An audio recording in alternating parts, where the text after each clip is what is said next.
1, 2, 3, blast off! Cole and Tabor having a blast on the traveling couch. Sick. Okay, welcome everybody to the Cole and Tabor podcast.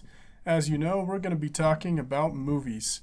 We have a short list of movies that we've both watched since our last episode, and anything else that either of us has watched will likely come up in conversation. We'll talk about things that we like and things that we don't like and all that fun stuff. Spoiler warning ahead for any movie that you hear the title of. Almost immediate spoilers to follow. Low sleep warning for me. I don't know about you, Tabor, but I got sleep. You got sleep? Okay, I said I was going to get sleep this time, but I literally did not sleep at all last night. I stayed up doing a work project, and then I took about an hour-long nap before waking up late to do this. Woo! So, here we are. Let's get Wild ride. Let's get to it, I guess. I am tired though. I don't know why. Work's just been kicking butt recently. Oh yeah, and you work in the sun, don't you? Yeah. Or for at least for part of it. Yeah. When we're not driving around.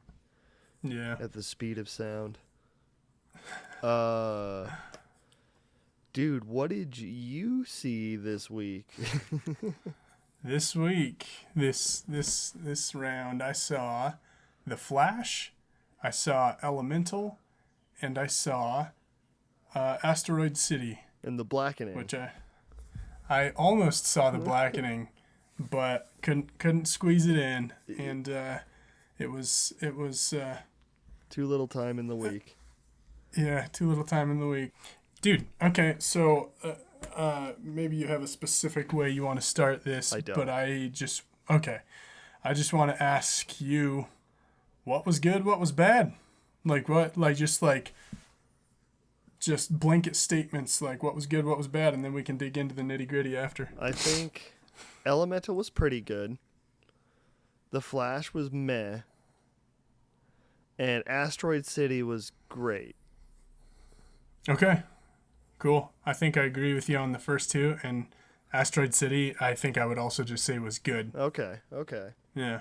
I just fall so in love with his style. I mean, I'm sure which is the reason he still does everything he does, because everybody likes it. I think the only thing, and I maybe need to watch it again, but the framing device where it's like a TV show covering a play where the guy who wrote it died, spoilers, during the play. Like, I didn't get any of that play stuff. I don't even know if I got the whole movie.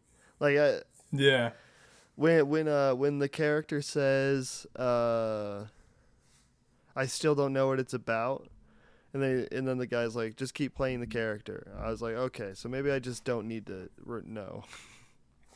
Yeah, I found myself like wondering the same thing where I was like, I don't know if I'm supposed to be inquiring further into what's going on or if it's not supposed to matter.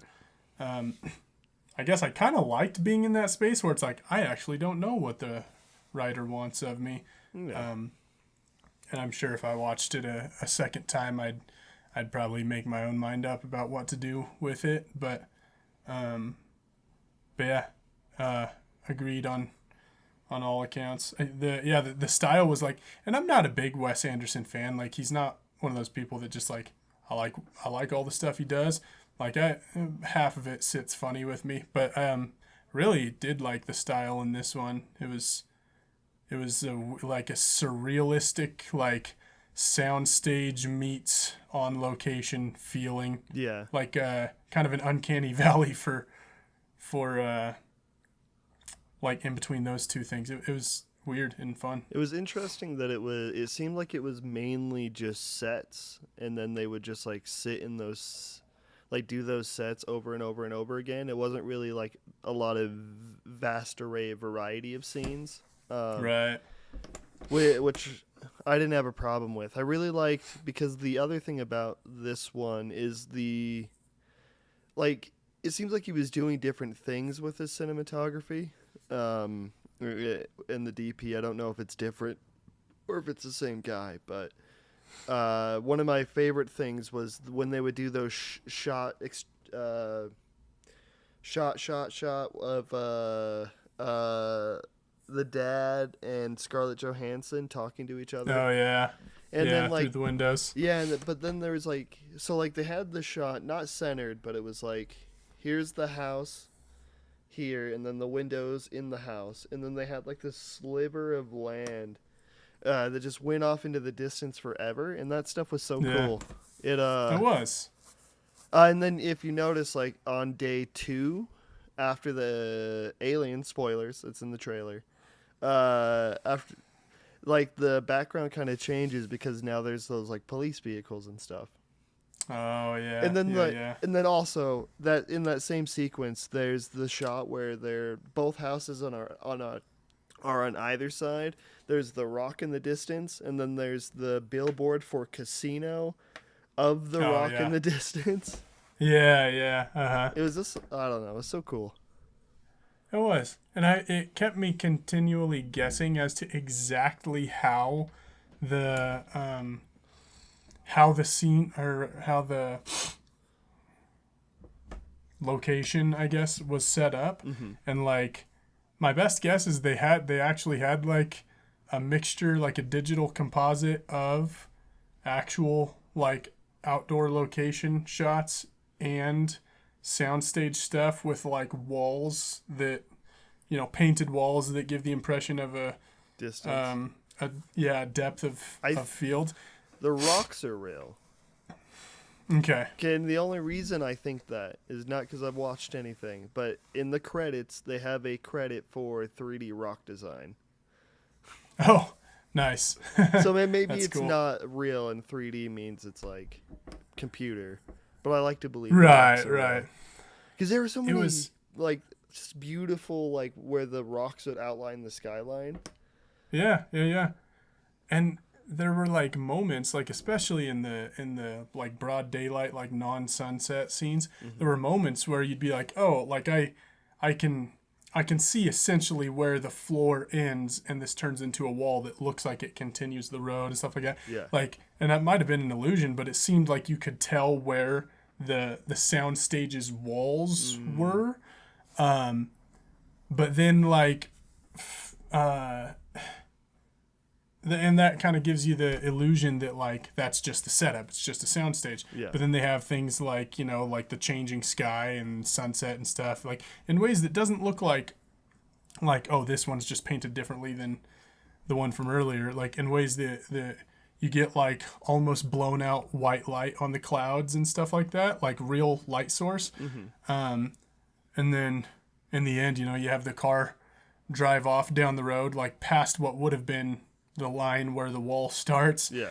So my guess is just compositing, like they did have, actual walls, and they probably put digital images onto the walls for the sky and things like that, and including a recording of a car driving off into the distance. That'd be interesting. I mean, it seems like it's crazy how fast he churns these out. Or not churns, but it seems like he does like a movie every 2 years right now. Yeah, he and Guy Ritchie are like on a sprint right now. Yeah, and so far they've... Because I really like The French Dispatch. I think The French Dispatch is better than this movie. Okay. I heard really good things from my roommate. My roommate's like a Wes Anderson super fan. Yeah. And I think he said he described that one as the most Wes Anderson-y movie of all of his movies. And I haven't seen it, but it's good. I mean, I haven't seen a lot of his movies. Are you sick of the revolving characters, or like the same actors and because Tom Hanks was new. Yeah, and he was good. He fit right in. Yeah.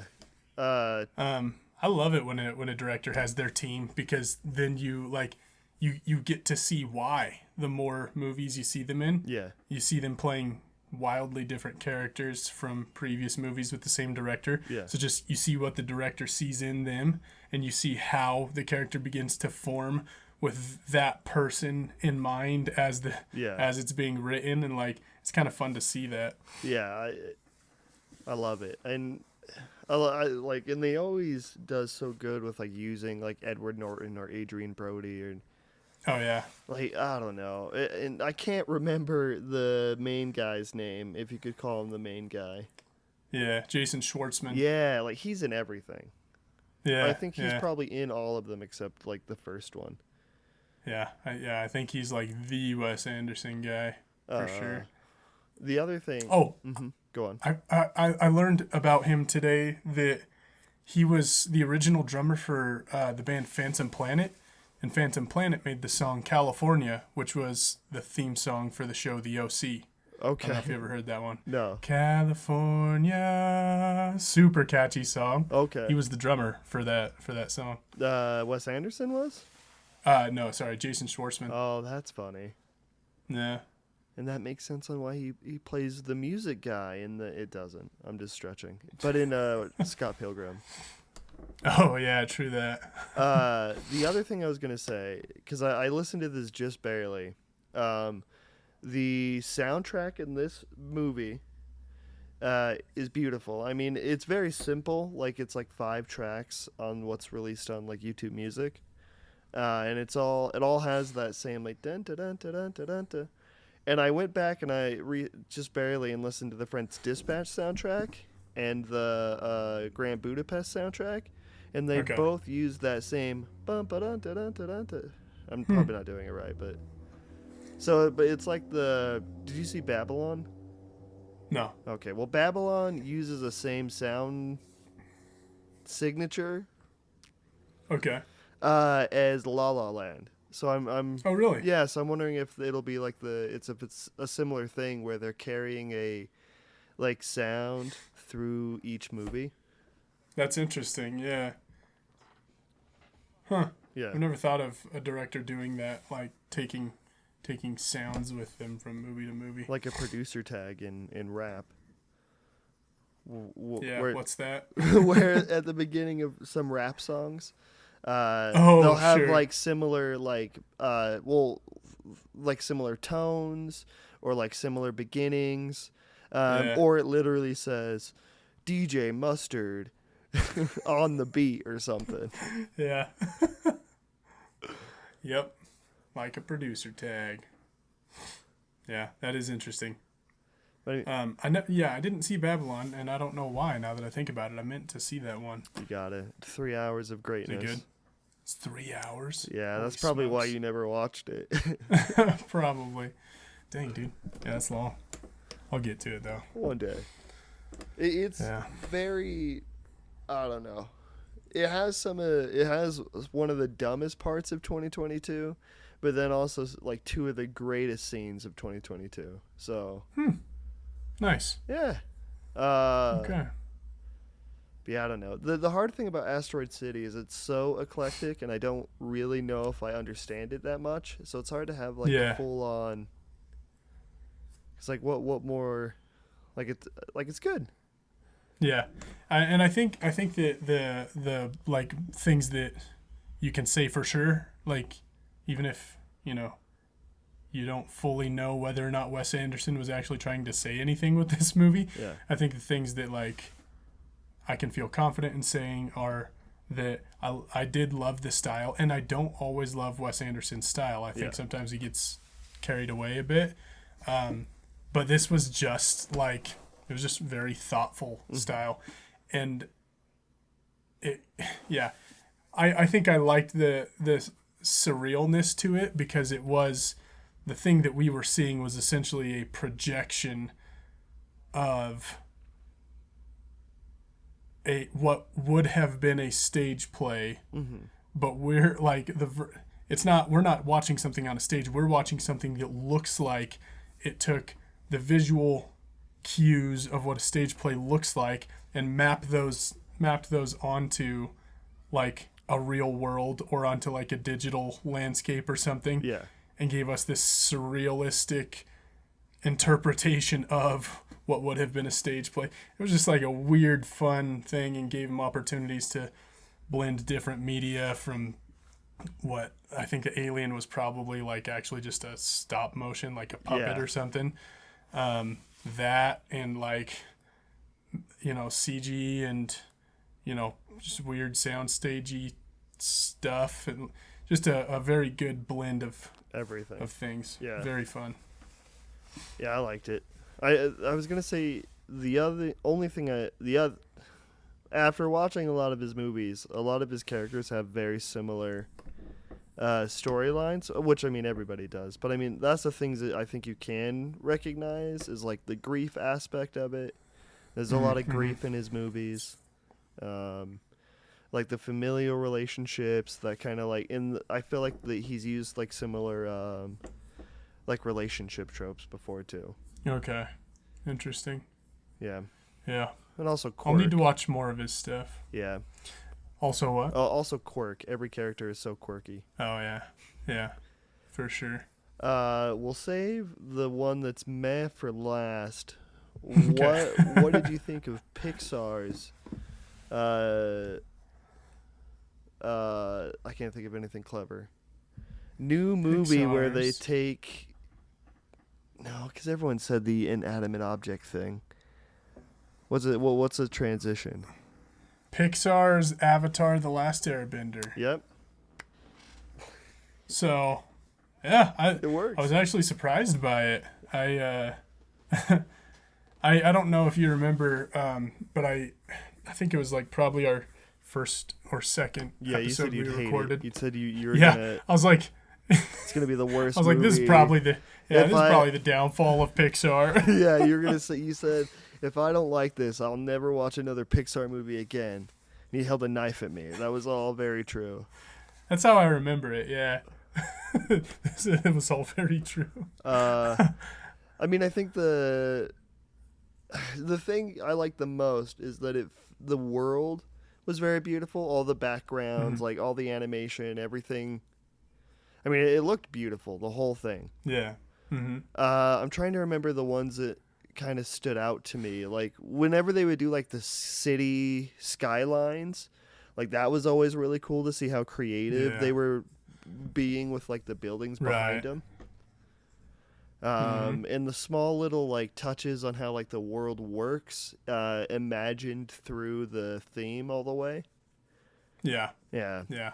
It doesn't feel like Cars, where Cars was just like cars in our world. This felt like it was like a completely different thing. Yeah. I remember thinking when the trailer came out that it just felt too simplistic. It's like, oh, we've already done emotions and souls. Yeah. Now we're doing elements. It just sounded like someone's terrible idea in a pitch room. And yeah, it wasn't that. It wasn't too simplistic. I don't think it was too reachy either. Like it didn't do anything overly complex, but it took like a simple setup and crafted like a nice little story out of it with some like thoughtful moments. I was quite surprised by it. I liked it. The two main people, Wade Ripple and Ember, I don't know her last name. And I don't know it, and I couldn't remember if it was Wade or Wayne. It's Wade, right? Yeah, Wade. Okay. They were great. I like their interactions. I like to see Wade cry, and like that was great. That was so fun. The fact that his whole family is just a bunch of like blubbering, like they can't say anything without making each other cry. Yeah. It's just like a fun, like it's like, oh, they're water people, so they cry really easy, I guess. It was just like dorky and fun. Yeah. I thought it was interesting that they made a movie about like essentially early people in their early 20s. Yeah, for real. Like the opening scene with them arriving at Element City, it was like Ellis Island, the guy's like, how about we just spell it like does the I meant whole like thing. Wade Ripple and Ember were in their early 20s. Oh, it's so funny. Yeah, good point. Yeah, I That don't is know. also true. I feel like with Pixar normally it's very like younger kids Yeah, as like all focused the main on kids. characters, or it's like the other Mhm. end of the spectrum where it's like really old people. Yeah, yeah. Bob or Carl or whatever Yeah, from Up. Up. Yeah, Uh, yeah. and I think the monsters from Monsters Inc. are in their 40s at least. Yeah, for sure. They're company men. Yeah. Yeah. I think that the one of the things I really liked about Elemental was that it kind of just takes it takes a I, hmm. I'm thinking back to our conversation about commentary, and like I'd like to say that this one is like light commentary, but not. Yeah, it's light commentary. Like it's not preachy. It's not anything other than like it just goes. This is kind of how the world is Yeah. sometimes, and that's unfortunate. That's kind of like all it does is it just like puts it up and lets you watch it. It doesn't Yeah. go way hard into like exaggerating things. It doesn't drown you with Yeah, it's with projected ethics and I mean, Yeah. it's kind of how the real world is, where it's just very crappy, and for some people it can be crappier. and it kind of took me by surprise that yeah, I guess I don't know if I just didn't pay much attention to the trailer or what, but like I just had in mind that like these four elements all live side by side in this big city and they're all different but whatever. I didn't realize there was going to be like an odd man out. Like most of these groups have gotten along with each other long term just fine, but there's this one that they all have kind of a difficult relationship with and is new to the city and is still living in a virtually isolated community and Yeah, it's like only one generation. They don't. yeah They don't get water pumped to their city. I think for both reasons. I think one, it's like they don't know what it'll do, because at the end of the movie, the water's running through the city fine, right? yeah Like once the dam breaks, they never stop it flowing.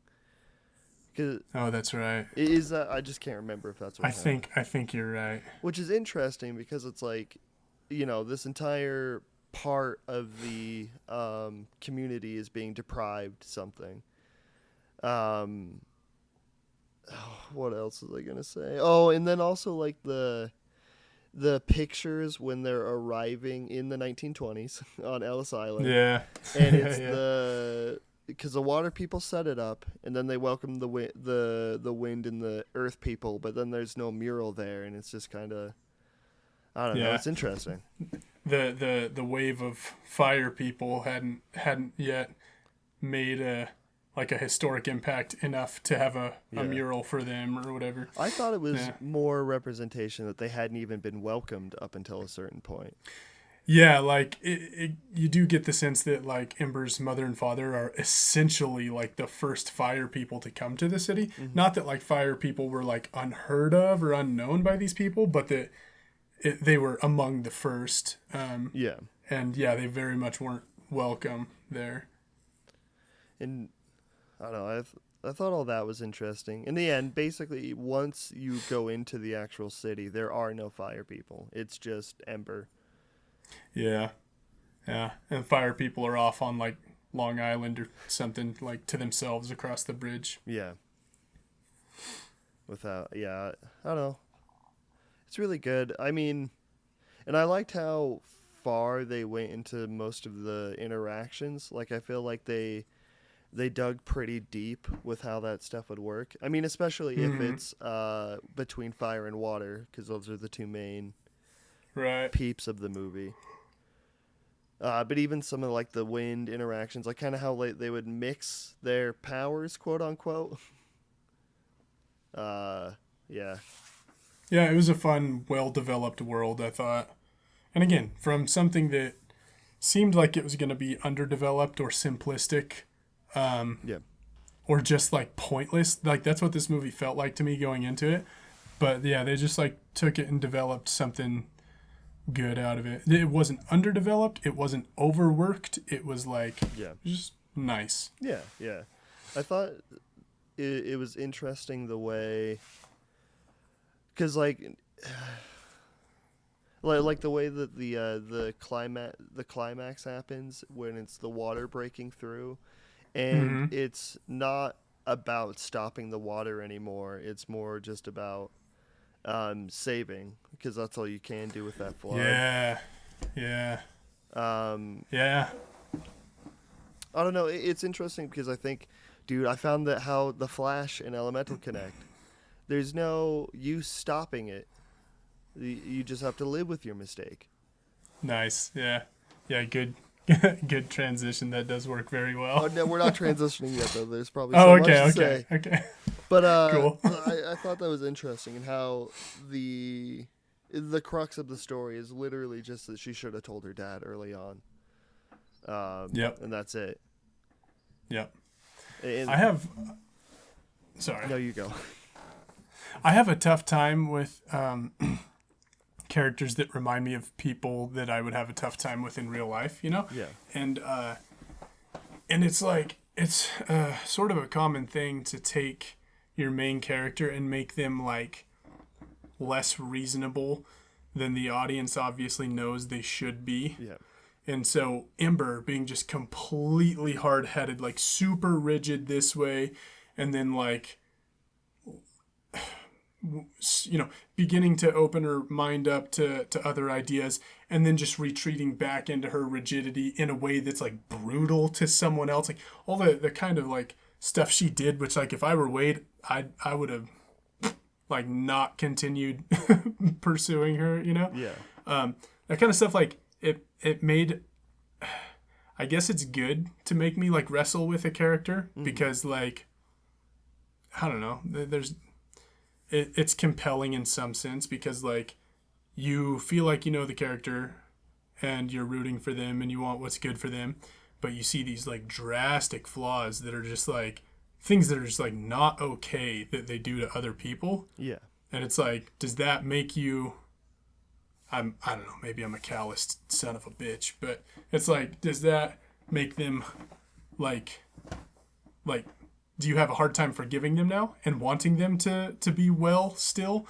And I found that this movie like almost was making me do that, or rather I was almost reacting to the movie in that way where I was just like, man, she's awful. Like Wade should like search for greener pastures. Yeah. But again, like, and you know what? That's kind of how families are, where like they're like, that character's not going anywhere. They're still part of what you're gonna watch. They're still part of your circle. So you have to decide if that petty stuff that you want to hold on to is worth more than like a good relationship and a happy person. Yeah. And families are the exact same way, where it's like, man, this real crappy thing happened, but we're stuck with each other, and and like I just got to decide if you being able to be happy is more important to me than my own petty bullcrap.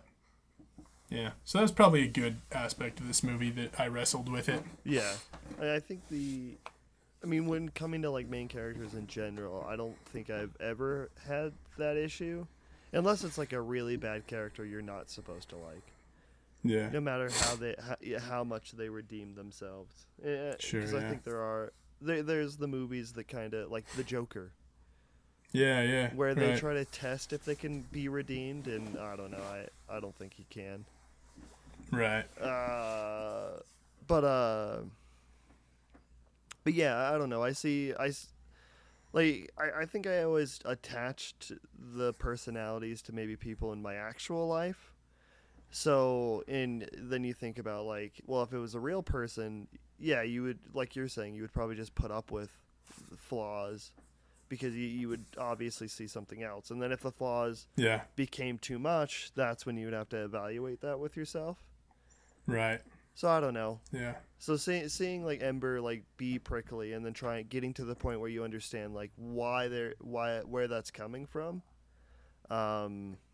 I think that's the fun of watching movies, is kind of getting to that point. Cool. Yeah. Yeah, well done. Yeah. This one. I think it's...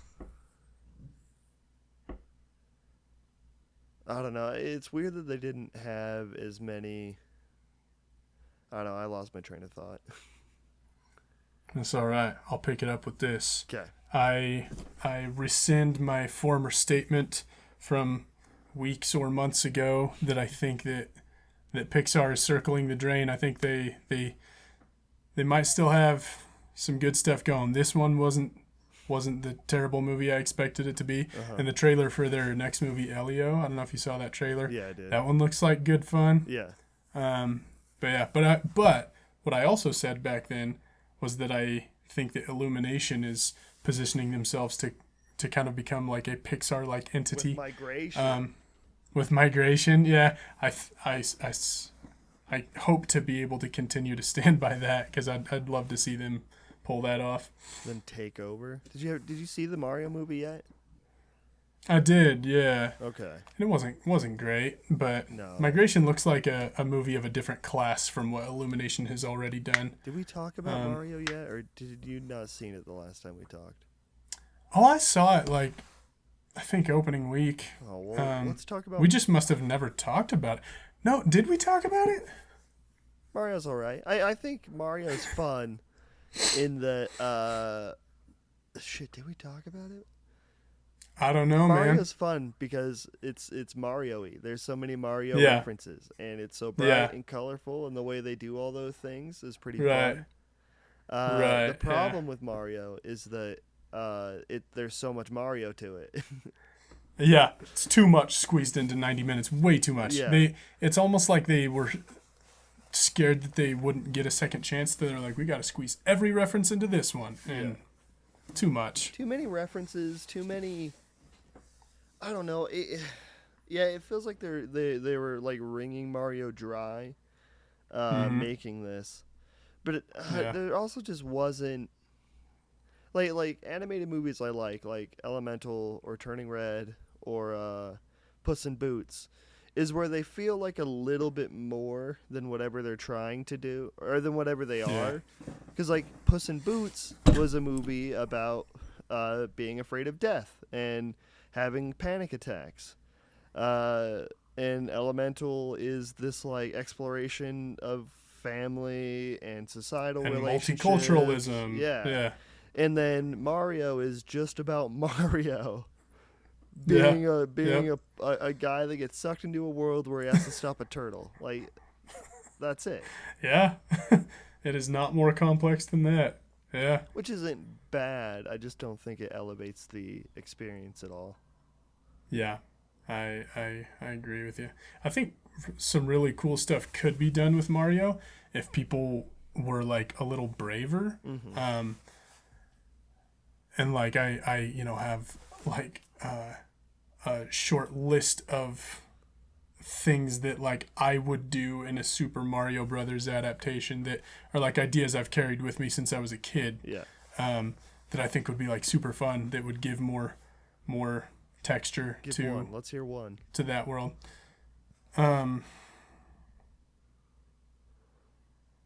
Two on the spot.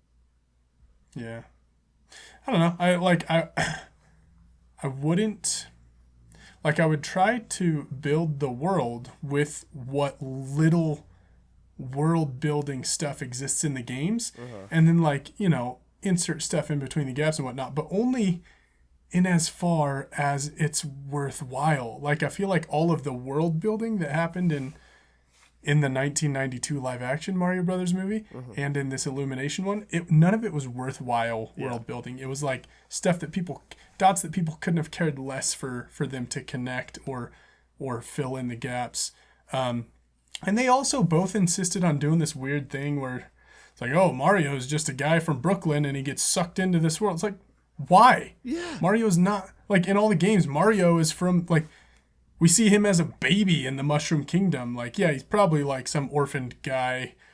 Maybe he was from this world or something, but, like, he's this, maybe a baby transplant to the Mushroom Kingdom, but it's like, he's of that world. Like, that's all he knows. Yeah, it's not exciting to have the fish out of water story. Especially in Agreed. an animated movie That's the one thing the least excited for about Barbie is that it seems like it's a fish out of water story. Yeah. Yeah. And it's just not like, I don't know. And is this weird when they're taking like big properties and then doing that same story over and over and over again?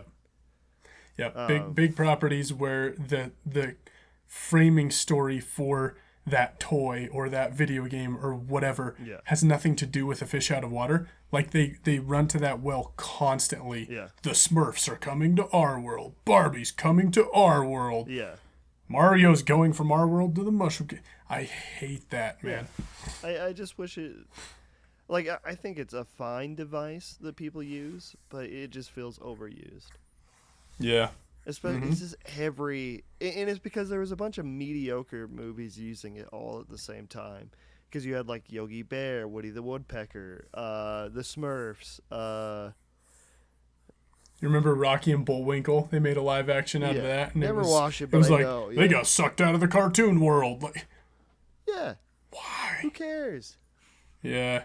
But it's lazy. What it provides an opportunity to force like a conflict or a journey to exist instead of like being creative and coming up with a conflict or a journey. You just take the default like off the bottom shelf one of those and plug it into a known property. It's so lazy. Yeah, but I mean, maybe there's something more complex to it where Hollywood will only make scripts like that.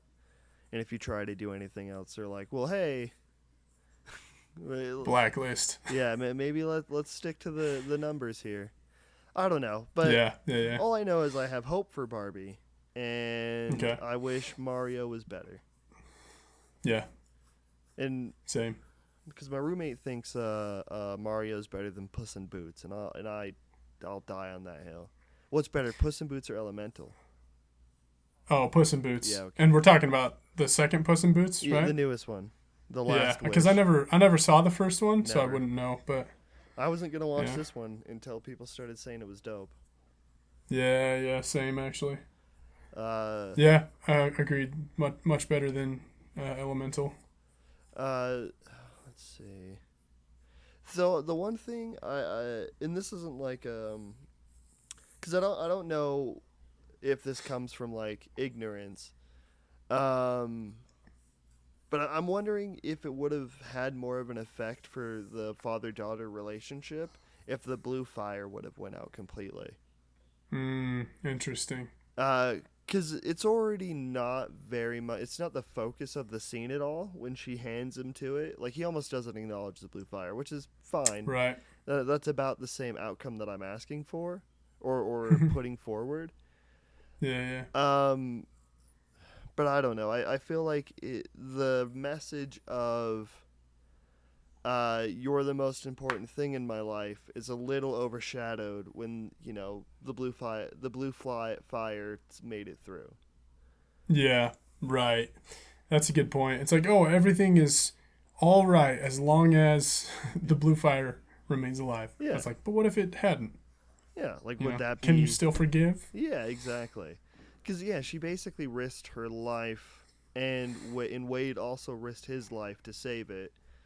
Yeah, Wade essentially died for a second. Yeah, his heart basically stopped. Yeah, right. It's like the equivalent of that.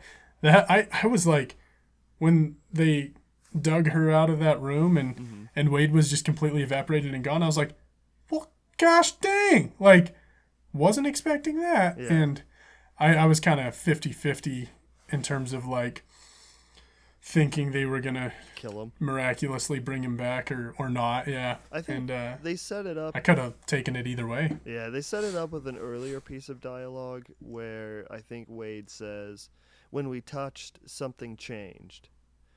Oh, interesting. Yeah, and then when they touch again, he's evaporated, I guess. Yeah. I'm wondering, canonly, if she wasn't in the room and he had just evaporated, do you think he would have died? I think that's a good question. Maybe being in contact with her is what saved him, helped him learn how to exist as vapor. Maybe. But also, like, if she wasn't in the room, he probably would have evaporated so much slower. Like, he probably could have been in there for weeks and he would have been fine. But And what if he had went through the cracks in the in the chimney thing. Yeah, and then he's in the sky now. Would he? Yeah, and yeah. He gets rained into 100 different places. How does that work? Good question. Yeah. Does he have to find all of himself, or can he just like take together. the other water? Would he come together in the cloud? Probably. Yeah, you can't think about it too hard. The only thing. But what does that say about race and crying, blubbering, middle-class white families? Exactly. I don't know if it says anything.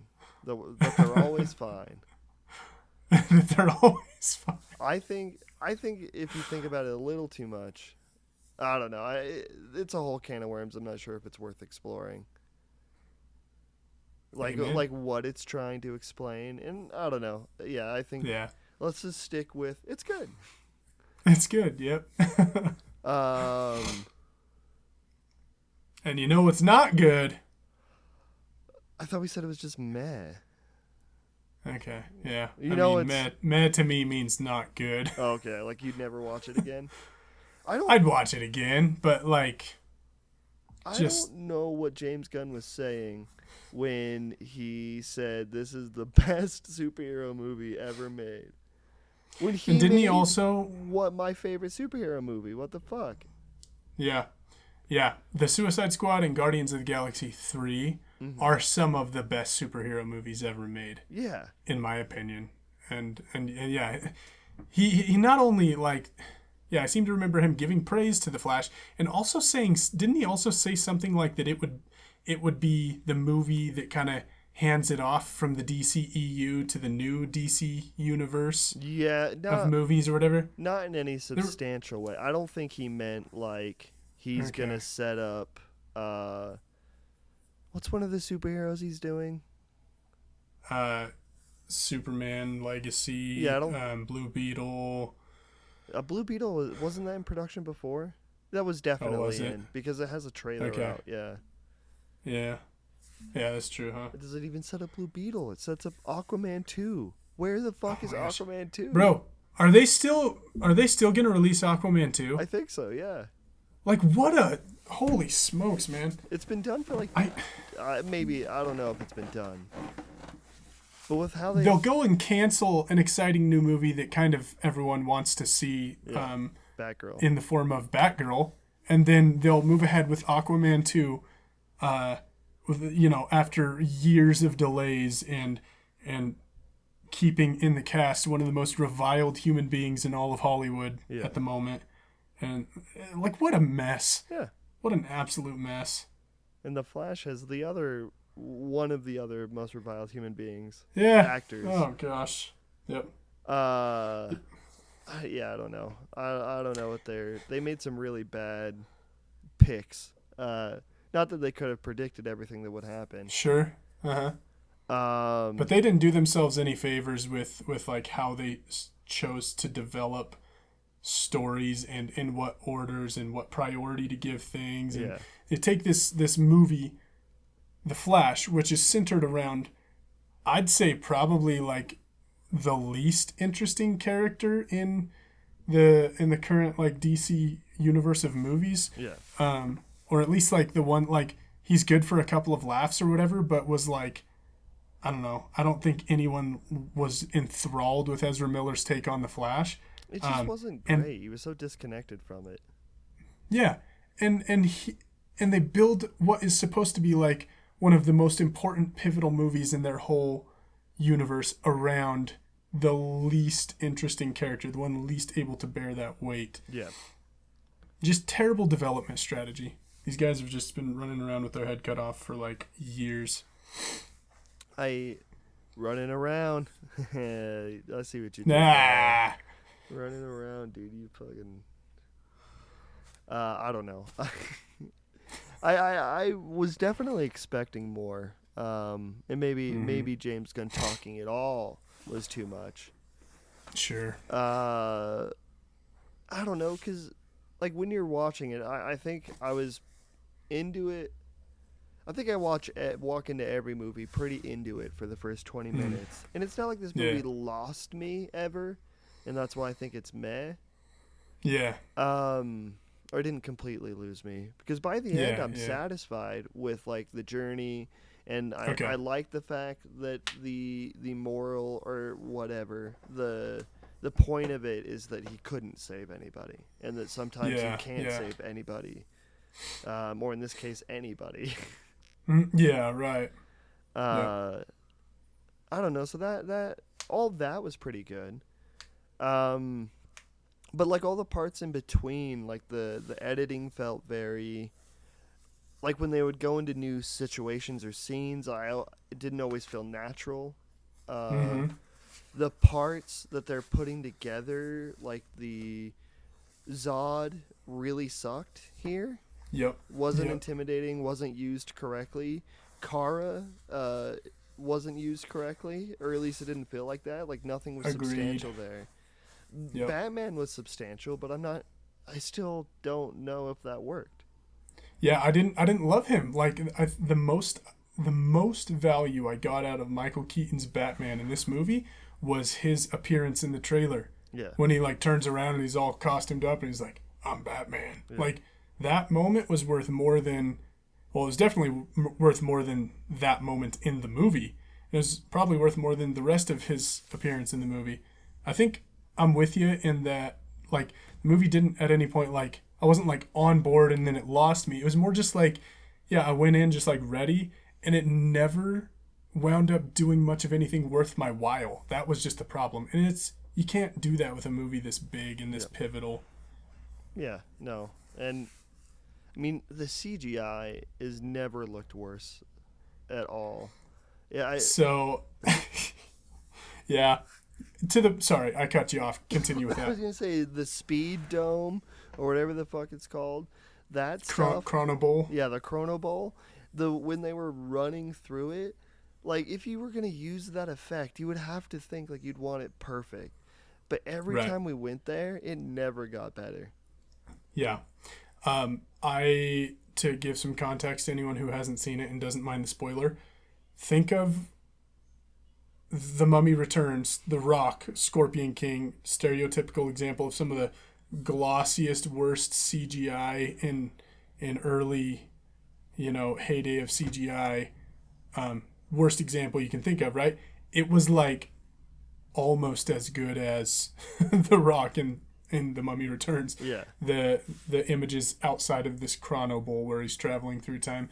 And it was so bad that you find yourself wondering, you're like, there's no way it's just that bad, is it? Like, was this a choice?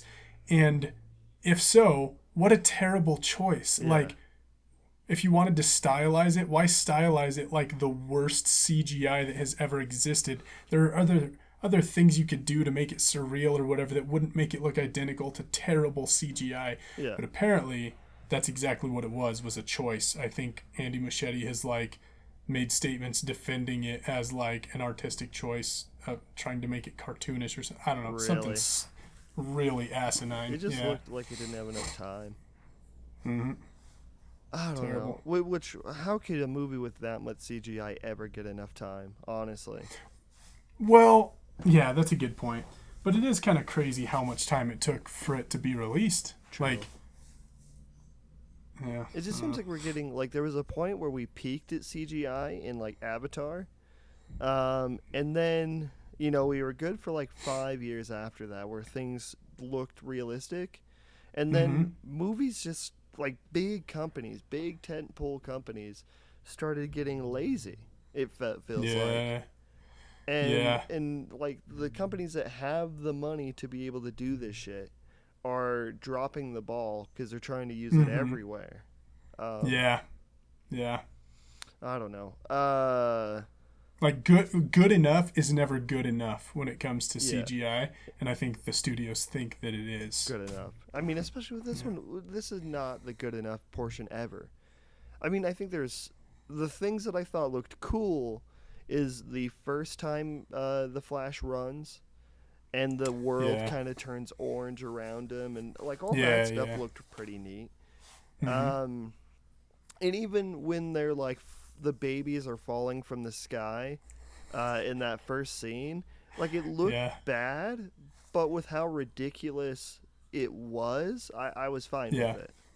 Yeah, it just looked like a typical Zack Snyder Yeah. kind of slow-mo scene is what it looked like. Yeah, and the tone was very silly, very goofy. Like Yeah, clearly that yeah. scene was like, what if we just went full comic book?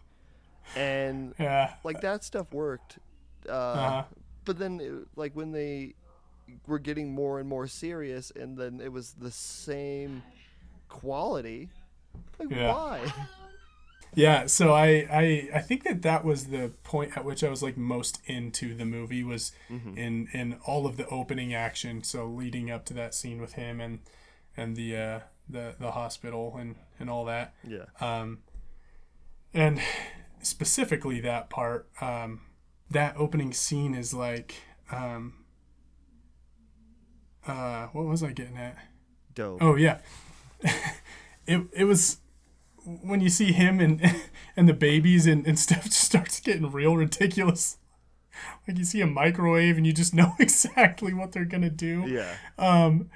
And all that stuff. I'm just like, I kept trying to figure out how I felt during that whole scene about like, is this just trying too hard or is this just wacky enough, you know?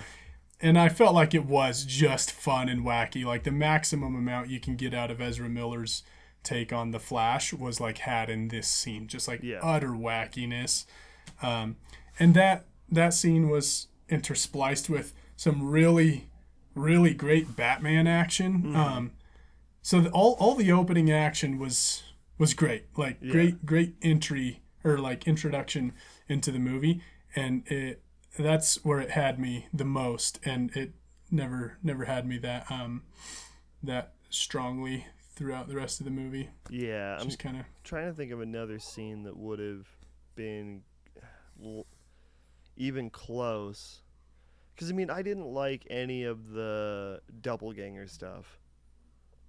yeah, Like, didn't care for it either. The younger Flash, like, the younger Barry Allen made me appreciate how reserved, quote unquote, the older Barry Allen is. Yeah, right. Because the younger one is just wacky all the time, and he's like an asshole just to be an asshole. Yeah, and it's interesting that it was like, it's a younger alternate him, and you can, I guess, assume that he's just more coddled or entitled or whatever because he grew up with his mom around. Yeah. And the only reason that our Barry isn't half as much of a screw up is because though he has those tendencies, he was like forced through some pretty really traumatic and hard stuff where he had to make some choices, and which is a crazy dynamic for those two characters to go through. Like that's good.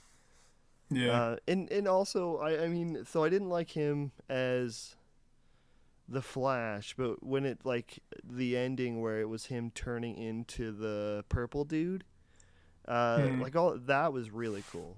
Like I like that reveal and how slowly you would notice like, oh, you know, he's getting like these things sticking out of his body.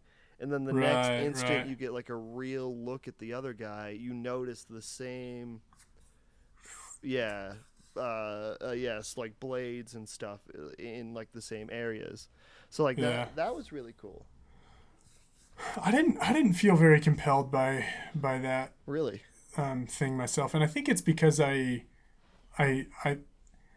think I expected that they were doing exactly that, and that might have been why it didn't sell for me. But yeah, I didn't find myself very very drawn in by that. Okay. I don't know. I just felt like it worked with the theme pretty well, and like needing to acknowledge mistakes and instead of just like bearing and what happens if you stay on that road of obstinance forever, you know, like Like It's an interesting question. I mean, even like on a daily basis, like we can't every problem that we get in our lives, we can't solve them, and you know, you have to learn to just be okay letting a problem never be fixed. And I do like the fact that like they reaffirm that with dialogue where it's like, I can fix it, I can fix it, I can fix it, and I think they say it towards the end, and then it's like the realization that he can't fix it. Right. Which is like, yeah.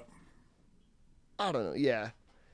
Because I think that's it. Like, the theme I liked, and I like the stuff where they challenge the superhero genre, but then Ezra Miller is just not doing it as a main character for me. Like, every time he tries to joke, I just couldn't...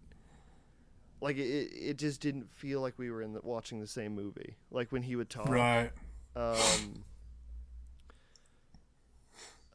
They used a Viner in as his friends. That was weird. Who? One of the dudes. The guy, you know, the girl and the guy that he works with in the lab. Yeah. I think the guy was a Viner. The girl might have been. Oh, really? Too. Yeah. That's funny. Go on. Oh, I didn't have anything. Oh, darn. But I could say that Ezra Miller was a lot more fit than I thought he was. Yeah. I thought he was just like some like really wasted away, skinny, frail, like body type is what I guess assumed he was. But spoiler warning, you get to see a lot of Ezra Miller's body in this movie, and he's looking good. Yeah. Hey, you thought he still looked like the 18-year-old Ezra Miller. Yeah, right, and not exactly. The one he is today. Yeah. Also, why'd they choose the worst haircut for the main guy?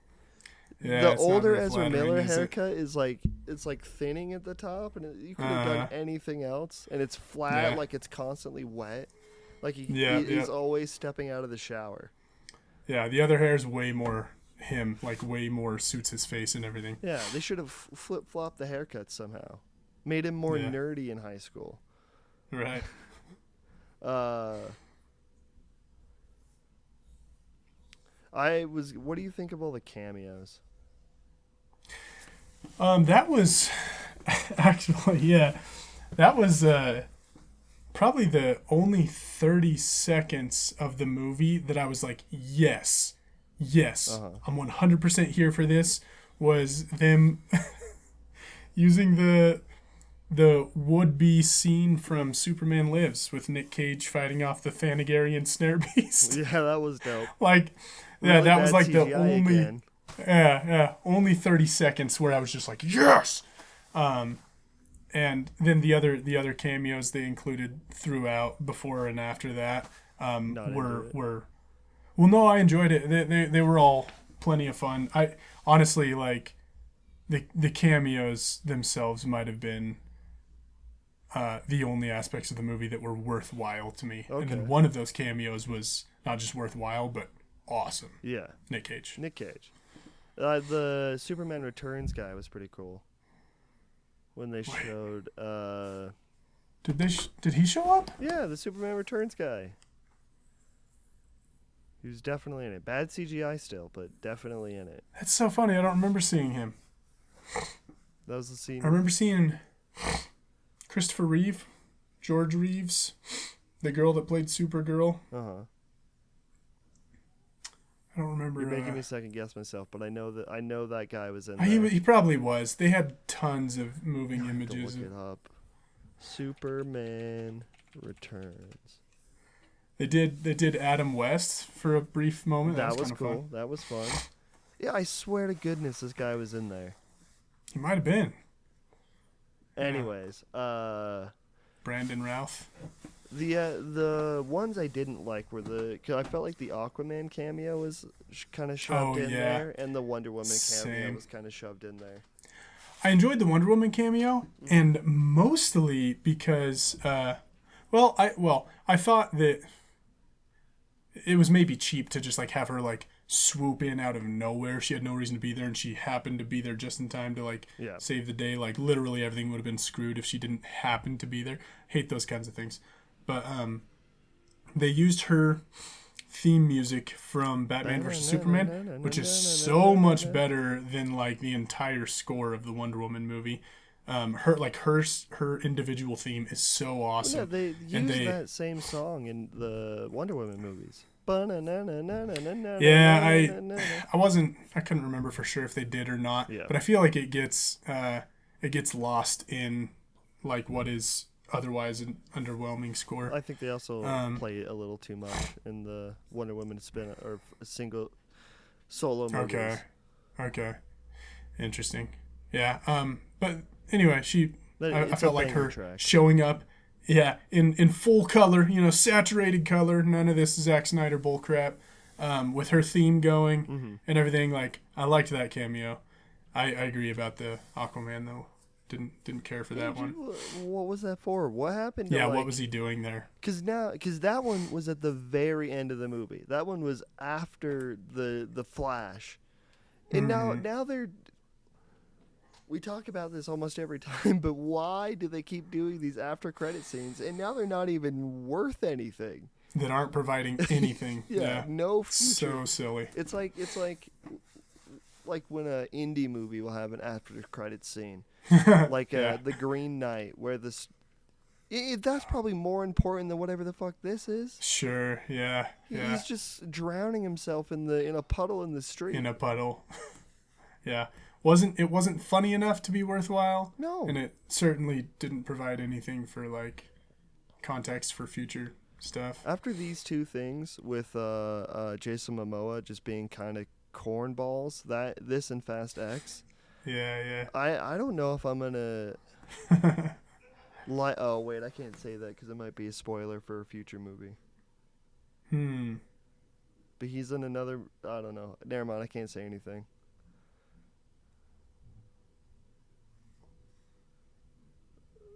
Say it. What? No, I'll have to cut it. He'll probably be back in Dune 2. As oh yeah, true that. Because he was totally cloned or whatever. Yeah, Duncan, Idaho. I'm pretty sure he comes back in the book. It's either him or Josh Brolin's character comes back in the book in the second half. I think it is Duncan, Idaho. I seem to remember something about like him having been cloned by people in the Siege or something weird like that. Yeah. I do know Josh Brolin will come back. Okay. Because I think they're both fake outs. Okay. Oh, did Josh Brolin die? No, they never show him die. But that's what I'm saying is he'll come back probably. Gotcha. Depending on how accurate or close to the book it is. Yeah. Which I don't know how it will be, dude. The book is wild. Like, they are pretty accurate for the first half, but the second half of the book is like so far, and maybe not that far. I don't know. It's hard to explain. I just don't know if they'll do half of what's in the second half, but I guess we'll see. Yeah, I've never read a page of any of the Dune books, and I never wanted to more than right after watching Dune Part 1. Yeah, they're not worth it. Don't read them. No. Oh dang, that's too bad. I hate. That's the opposite of what everyone else tells me. I don't know if I read it at a bad time in my life. I also listened to the audiobooks, so this will get me crucified. Oh. But I did not like the Dune book. Huh. Okay. I still like the movie, but did not like the book. Okay. Bro, how exciting that Austin Butler is gonna be Fade in Part 2. Yeah. I feel like that's like, I might be assuming too much about his acting ability based on the fact that he could like nearly Elvis. Perfectly act one particular person. Yeah, but I have hope. For whatever reason, have faith in him, and I'm excited to see. I don't think he's his portrayal of a scary character. An Elvis pony. Yeah, he's not the one Elvis pony trick. Do you see that there's another Elvis movie coming out already? Yeah, about Priscilla, right? Yeah. I'm excited. Yeah, interesting. Sofia Coppola. That's right. She makes good movies. I feel like she's one of the few female directors that gives a lot of focus to female-centric stories that, like, I enjoy. I feel like a lot of times for whatever reason, people who seek to do that with their careers do it in a very gimmicky way, in a way that just doesn't feel genuine. Or maybe it is a genuine attempt, but it's just done poorly or something like that. But I feel like she's one who just always brings it. I don't know. I'd probably disagree. Most movies I've seen by female directors that are female-centric are always, more accurate and in more depth given to those female characters than, like, most of the time when you see a female character in a normal movie. Or not a normal... God, I didn't mean normal. Nice! Cancelled! In a movie by a male director. Made by us normal people. No. Yeah, no, you're right. That like they are by nature more capable of giving depth and like understanding to those female characters. But for some reason, I don't find myself feeling very compelled by the work of some of the more hailed among them, like Greta Gerwig and Patty Jenkins. I love Greta Gerwig. Little Women's great, dude. Oh, I never saw Little Women, actually. You gotta watch Little Women. It's great. And also Lady Bird. I didn't care for Lady Bird. No Lady Bird in your life, I see. No. And I wanted to. I really wanted to. I have a question about The Flash. Okay. Is Flash a hero? Because in the movie, he does, besides the opening scene, I don't know if he does any heroing. Who else does he save? Well, he does save Kara, or he instigates the saving of Kara. Yeah. And then she dies anyways. True. Good point. Because I was trying to think of every sequence in the movie, and I just don't know if there's much action of the Flash doing much of anything. Heroic stuff. Yeah. I don't know. He seems like a very self-centered character. It definitely does seem more like that he is like already a hero. Yeah. And this is some personal journey that happens in... Yeah, I guess that might be the problem with only seeing this movie and not Batman v Superman, or not I didn't mean that one. The Justice League. Justice League. Yeah, where I think he has a big part in it. Maybe even a bigger part in the Zack Snyder black and white version. Yeah. Did you watch that? I can't remember what the differences are for the Flash. I did watch that one. Which one's better? I almost said black and white. The Zack Snyder version is better. It's I hate the 4-3 thing, and it felt like there was a year where we had like 3 or 4 movies in 4-3, and it was like trending, and I hate it. So I didn't like that he did that, but I felt like his cut was significantly better than the theatrical cut. Okay. It still wasn't a great movie. It didn't like save the movie. Yeah. It was just better than what we got. Yeah. And now, dude, next thing, I'm not gonna rewatch it, but you should watch Army of Vegas, Army of War, Army of the Dead. Yeah, Army of the Dead. And its sequel, whatever it was called. You don't have to watch the Yuri stuff. Or not Yuri. Okay. What is his name? Anyways, you don't have to watch the safe cracking show that has nothing to do with zombies. Okay. But do watch Army of the Dead, because I think I could still talk about how much I hate it. Oh, man.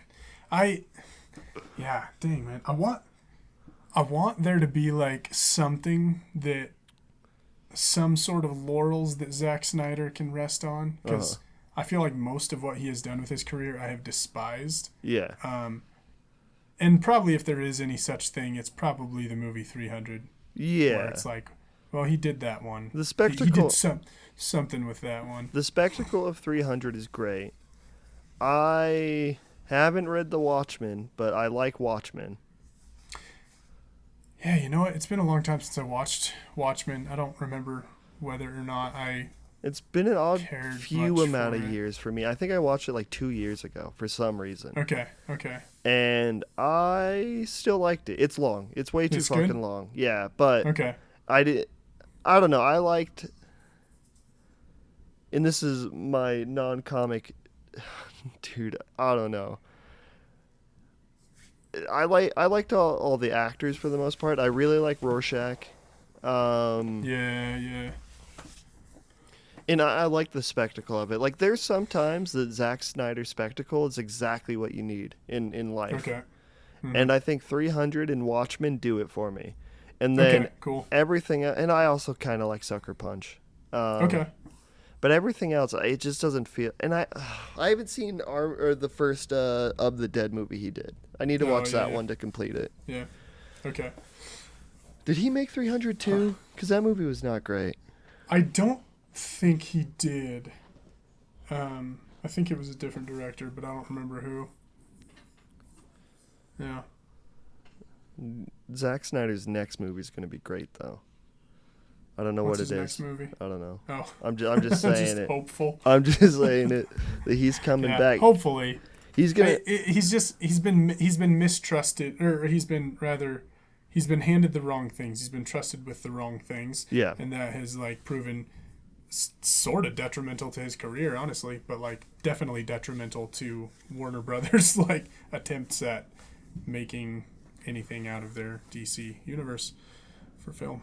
Yeah, I mean, it was such a blunder to give him that much power, especially after Absolutely. Man of Steel was not that good. Right. Yeah. For a flagship, it was like, okay, that's fine. It's Superman, I guess. The next movie he's making might be something called Rebel Moon. Have I heard of that? I don't know. He also has The Fountainhead as a movie he's gonna make. I didn't see in what capacity. Okay. Sophia Boutella and Charlie Hunnam. Well, on the cast alone, I will watch this movie. No, I was gonna say Zack Snyder might get the Simon the. Hansu. What, are there a lot of people in this that you're excited for? Yeah, man. Like, well, the stills I'm looking at, it looks like Zack Snyder's Dune is like what it looks like, you know, based on these stills. And Yeah. Except less there's subtle. there's a featurette I'll have to go watch. I wonder if there's a full trailer. Hey, Jenna Malone. But yeah, tons of actors, man. Ed Skrein, who I only know from Deadpool. Carrie Ellis, why get out of here, dude? So many people. Oh, that's awesome. And it's Yeah, coming out okay. this year, dude, in December. Very cool. Yeah, okay. I want to check that out. Oh. I was going to say, tell me if this makes sense. It's the perfect time to bring up the love arc of Guardians. And how basically that movie, if you're watching all three, it becomes the three movies is never about getting the girl. It's always about growth as a person. So like, okay. and I think James Gunn did say that, you know, he had an outcome pretty much in mind, and I think this was probably always part of the outcome, is that Peter Quill was not supposed to ever get with Gamora, because it's not about him getting the girl, it's about him growing up, realizing that he needs to work on himself, and that he should find his own self-happiness before he's looking for it in other people, which is very much what he was in the first movie. And even like... For sure. If he does find that self-worth, it's from like a variety of people, and it's not just like suffocating this one person. Right. Yeah, and that's kind of what I feel like Peter Quill is, and that relates to The Flash, because it's the same thing where you realize that the goal that you want, or the outcome that you want for the character, like, because you want him to save Kara and you want him to save Batman. Yeah. But ultimately, when you realize he can't, and he realizes he can't, it's less satisfying maybe in like what we've been spoon fed, but it's very satisfying from like for an actual message, I guess. Okay. Yeah. So in the same sense that Peter Quill was looking for the wrong thing as he tried to find like contentment or happiness or whatever, like from the outside. Yeah. In the same way, like his character needing to save people as a measure of validation or whatever was like him looking for the wrong thing as well. Is that what we're? Yeah. Okay. Well, I get that. I was also saying just from like a superhero or like storytelling convention in general, because in superhero movies, the superhero almost always gets the girl, or if he doesn't, it's like some like tragic reason on why not. Yeah.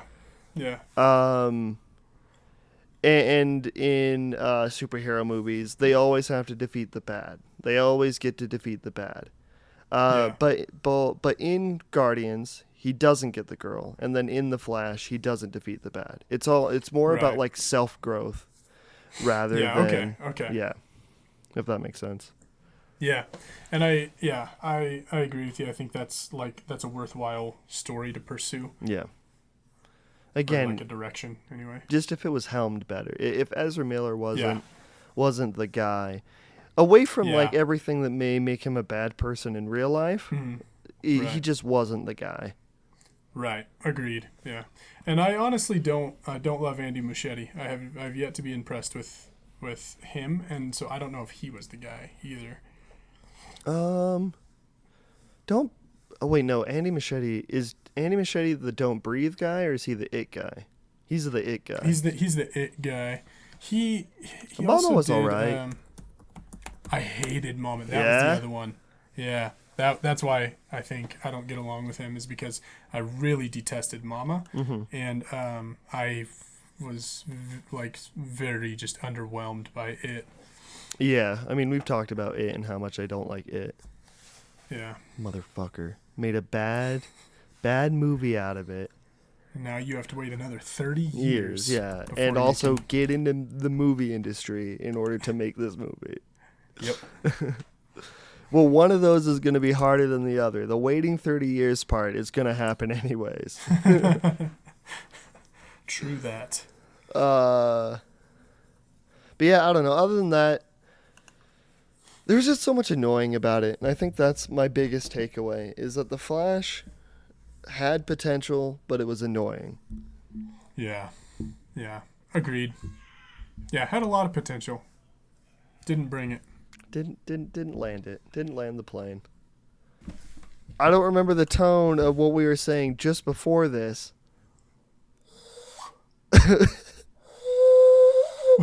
Playing the outro music. Thank you for coming in and enjoying it, for watching this podcast of Cole and Tabor sitting on a couch. Dude, I hope you guys have a good night. Good night. Good day. Good week. That was a horrible outro. It was perfect.